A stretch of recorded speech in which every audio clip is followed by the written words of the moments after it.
오늘 말씀을 대하면서 여러분들 뭘 느끼십니까? 우리가 살아가면서 많은 다른 사람들 만나고 또한 한편으로는 많은 다른 상황과 여건과 또한 다른 처지에 있는 사람들 우리가 만나게 됩니다. 근데 우리가 불과 10년 한 20년 전만 하더라도 우리가 이런 다름에 대한 어떤 부분들에 대해서 상당 부분 우리가 좀 미지했던 것 같아요. 좀 미성숙하고 또 그거를 받아들이는 것과 어떻게 대응해야 되는 것과 어떤 식으로 판단해야 되는 것들에 대한 어떤 부분들이 전혀 교육이 안 돼 있던 어떤 시절이 있었던 것 같습니다.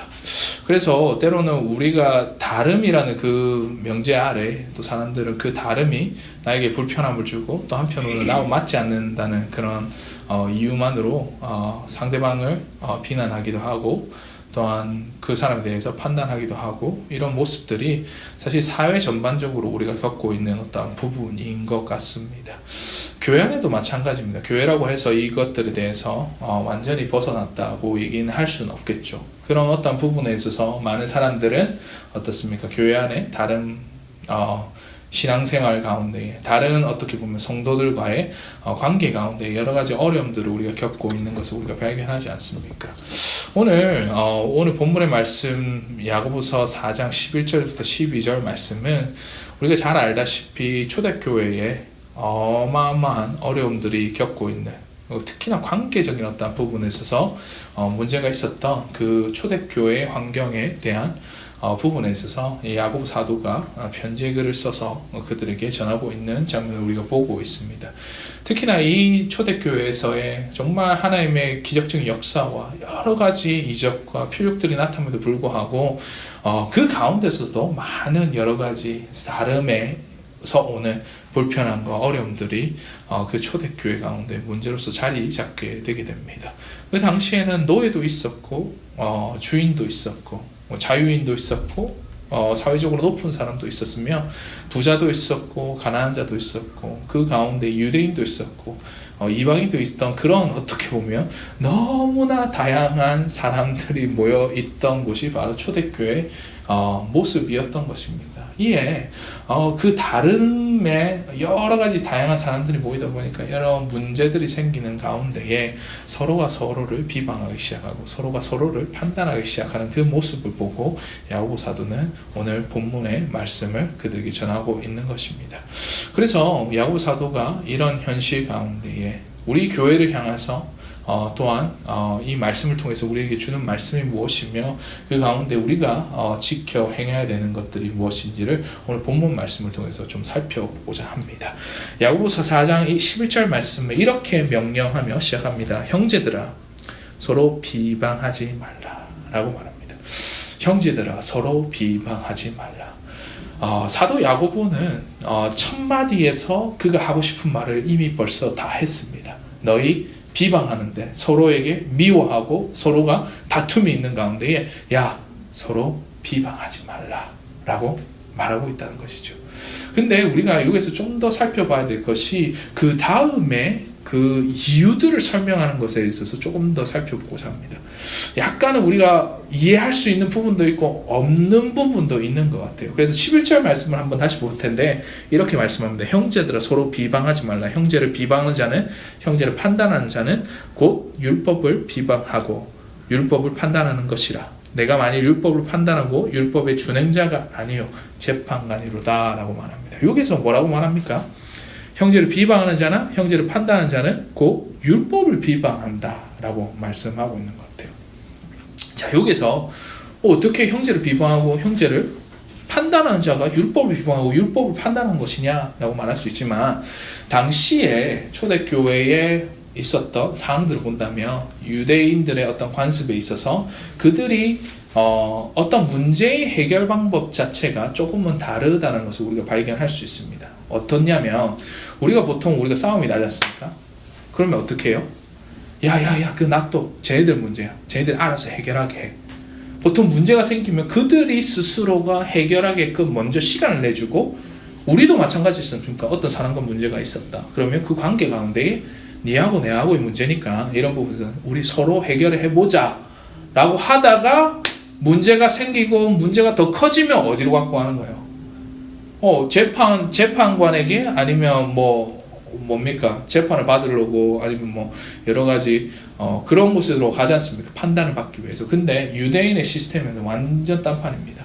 문제가 생기잖아요. 그러면 우리 둘이 해결을 먼저 보려고 하지 않아요. 어떤 사람이 갖고 가서 판단을 먼저 받기 원합니다. 그래서 모세가 구약시대 때에 어떤 방법을 취했냐면 서로 간에 싸움이 나고 여러 가지 문제가 생기다 보니까 유대인들의 어떻게 문제 해결의 방법은 어떤 송사를 먼저 하는 것이 아니라 문제가 딱 생겼다. 그러면 제3자가 특히나 그때 당시에 재판관이었던 사람들이 어떻습니까? 그들의 문제를 판단하고 마치 판사가 그 사람들의 문제를 판단하는 것 같이 재판관이 판단해 줬다는 것이죠. 그 중간에 니하고 내하고의 문제를 먼저 해결하려고 노력하는 그런 프로세스가 없는 것입니다. 그렇다 보니까 어떻습니까? 모든 문제는 재판관의 손 위에 위임을 하고 그 가운데에 어떻습니까? 그 판단을 듣고 해결을 하는 것이 유대인들의 관습에 의해서 모세가 구약시대 때부터 행해왔던 문제 해결의 방법이었던 것이죠. 그래서 어떻습니까? 1000부장, 100부장, 50부장, 10부장 같은 어떤 제도를 세워놓으면서 내가 해결하지 못하는 어떤 부분에 있어서 그들이 재판관이 돼서 나의 문제와 그 사람의 문제들을 해결해 주는 것이 그때 당시 관습이었다는 것이죠. 근데 문제가 생깁니다. 뭡니까? 교회 안에 비방하는 사람도 생기고 문제 해결을 함에 있어서 그들이 판단하기 시작했다는 것이죠. 그래서 많은 사람들이 생각할 때에 목사님, 우리는 사실은 구약시대 때의 사람들이 아니라 어떤 율법 아래에 있는 사람들이 아니기 때문에 우리가 비방할 수 있고 충분히 문제 제기를 할 수 있고 이런 부분에서 우리가 얘기를 할 수 있는 거 아닙니까? 라고 말하지만 사실 그 당시에 초대교회 당시에도 어떠한 율법과 어떠한 법도가 있었다는 거예요. 그게 뭐냐? 따라해봅시다. 그리스도의 법. 다시 한번 더 그리스도의 법. 그게 뭐냐면 우리가 사랑의 법이라는 은혜의 법이라는 그 은혜의 법 아래 우리 교회가 있었다는 것이죠. 그렇다 보니까 어떻습니까? 우리의 송사가 너와 나의 문제를 어떻습니까? 누구에게 맡기고 그것들에 대해서 해결 보는 것이 그 시대 때에 가지는 초대교회도 마찬가지고 동일하게 이루어져야 되는 문제 해결의 방식이었다는 것이죠. 여러분들 생각할 때 어떻습니까?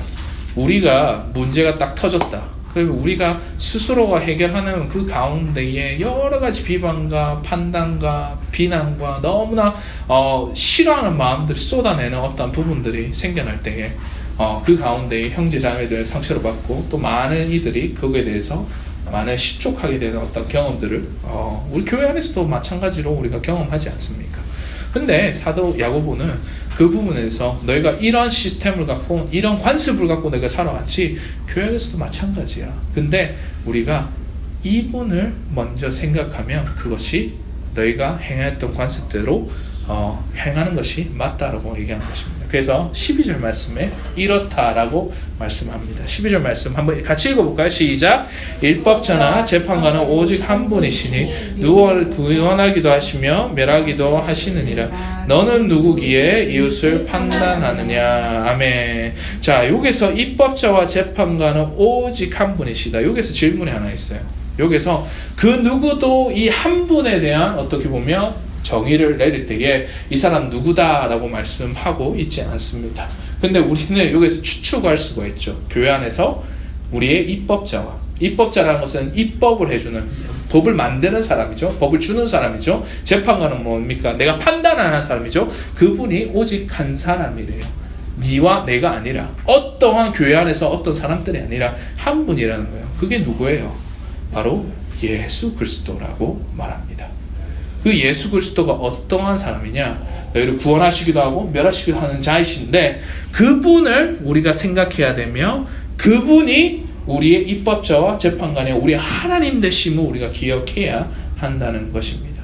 그래서 많은 이들이 너희가 비방하고 재판하고 어떻게 보면 판단하는 것이 네 스스로가 예수님 자리에 앉아있고 예수님의 역할을 하며 예수님의 그 어떻게 보면 신성모독적인 어떠한 부분에 있어서 너희가 이렇게 행하고 있는 것이 아니냐라고 반문하면서 너희는 그렇게 하지 말고 오직 예수께로 이 모든 문제를 갖고 가고 그 예수께로 해결책을 갖고 가라는 말씀을 하고 있다는 것이죠. 자, 그러면 여러분들 이 부분에 있어서 짧은 2절의 말씀에서 우리는 3가지 우리의 인생 가운데의 적용점을 우리가 받을 수 있습니다. 첫 번째, 우리 한번 따라합시다. 우리 주를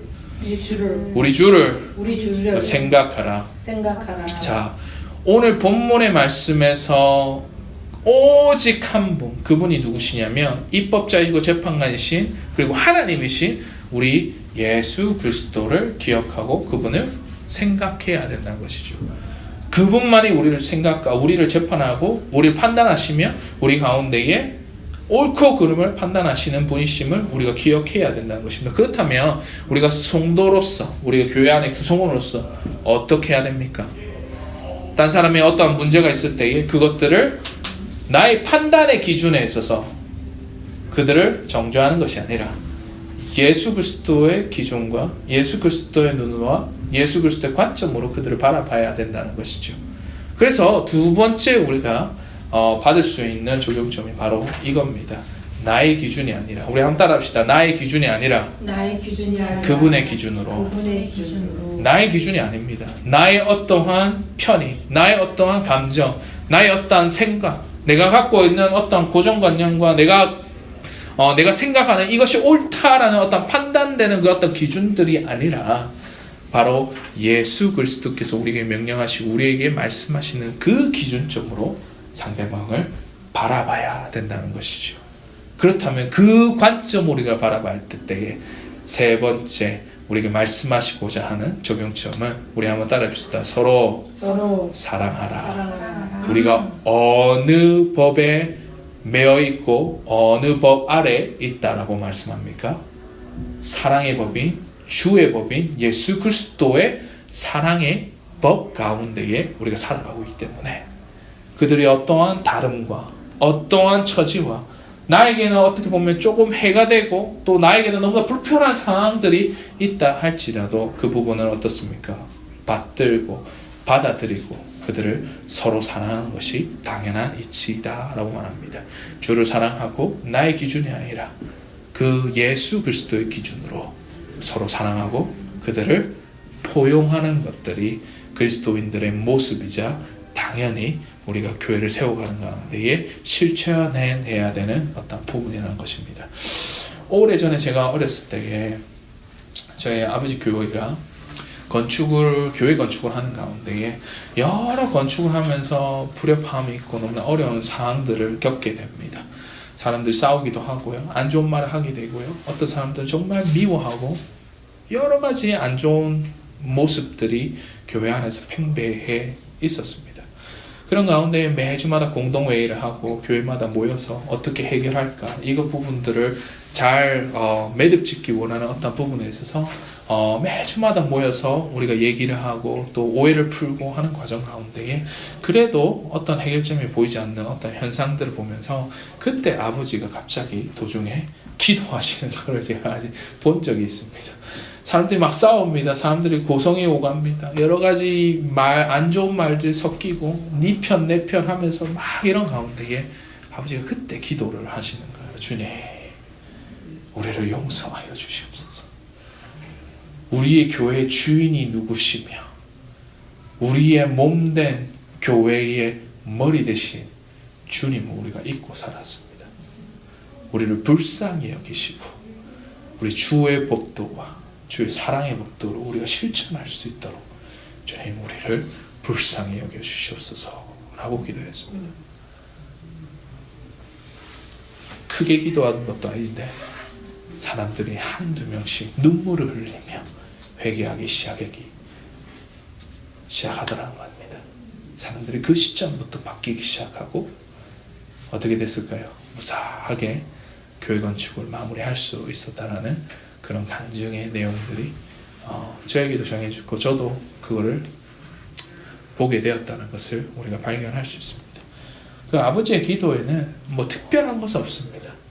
그러나 서로 비방하지 말라라는 그 말씀을 받들고 우리가 정말로 주님을 생각하고 나의 기준이 아니라 주님의 기준으로 서로 사랑하는 방법만이 문제 해결의 방법이라는 것을 기도로서 통해서 우리에게 말씀하신 것 같이 여러분과 저와 이 교회 공동체 가운데에 어떠한 문제가 생기고 내가 불편함이 생기고 특히나 우리 교회 같은 경우에는 외국 사람도 영어권 청년들도 여러 다양한 사람들 어린아이와 장년들과 여러 다양한 계층의 사람들이 모이는 가운데에 내가 때로는 불편할 수도 있고 내가 때로는 마음에 들지 않을 수도 있고 때로는 내가 원치 않는 일이라 할지라도 우리가 나의 기준이 아니라 주님의 기준으로서 그분을 생각하고 서로 사랑하시는 저와 여러분이 되시기를 주의 이름으로 간절히 소원하는 바입니다.